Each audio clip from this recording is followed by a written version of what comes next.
is Wendell Pierce. I live in this neighborhood. I walked over here to this meeting today. I'm an actor. I studied here, came in 1981, studied at Juilliard. I've gone on to have a relatively successful career. You may know me. You may know me from The Wire, or Suits, or Treme, or Jack Ryan, or films like Selma.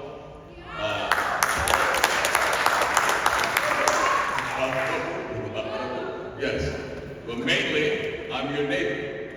That's the most important title that I have, community. But I think I know I was late to the game when it comes to the protection of this landmark, this very special place. I took it for granted that one church that I've known for decades on the corner of 86th and Amsterdam would be here forever.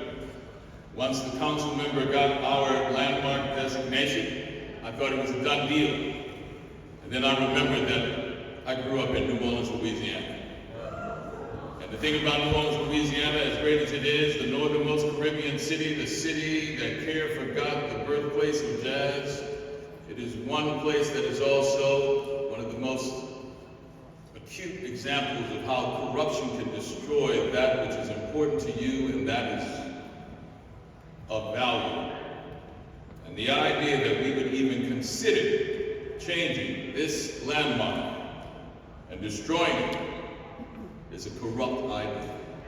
I'll be corrupt, criminal. And I'm from the South. I'm a part of that Joshua generation that was given its mandate from a Moses generation that had blood on the ballot box and fought for every inch of progress that we made in this country. And with that mandate, they gave me an understanding of how important advocacy is. And that's what I bring to this sacred space, to thank you and implore that you continue with the advocacy, to fight to make sure that we preserve this building, because we are the canary in the mine. In New Orleans, I can't take you to one place where Louis Armstrong lived, was born, or played music. Jelly Roll Morton, Kid Oral, Buddy Bolden, because we had no respect for the art that they created and the landmark designations of the places where they created America's classical music of jazz. It is no longer there. Destroyed with an indifference and an apathy, rooted in racism and a disrespect for the poor. They rather destroy our legacy, our cultural legacy, than uphold it. So we were the canary in the mine. If we stand back and allow them to destroy this sacred space, this communal space, this artistic space, and I say that as an artist, our artistry and spirituality is one.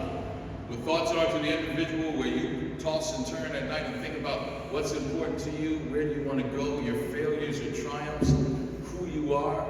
It is when we gather like this in a community, in a space as sacred as this, and we demonstrate our art, that we realize that that is the place where we think on who we are, where we've been, where we hope to go, our triumphs, our failures. We decide what our values are, and then we walk out of that door and go and act on it. That is a sacred act. That is a spiritual act. And that is an artistic act. All of them are one. And that's what we're doing here. As Kenneth explained, and as the good attorney explained, and our councilwoman explained, the efforts that this company, in collusion with this commission, have gone through, have plotted to make sure that they try to deem this place structurally unsound, that it's not communal, that it's not spiritual, that it doesn't have elites, that all of the plots that go into trying to destroy this place reminds me of the saying that we have in the South. When evil people plot, good people plan. Good people plan. So our plan is to go from gather our friends, our family, and our neighbors and march on the LBC until they understand that this is a landmark.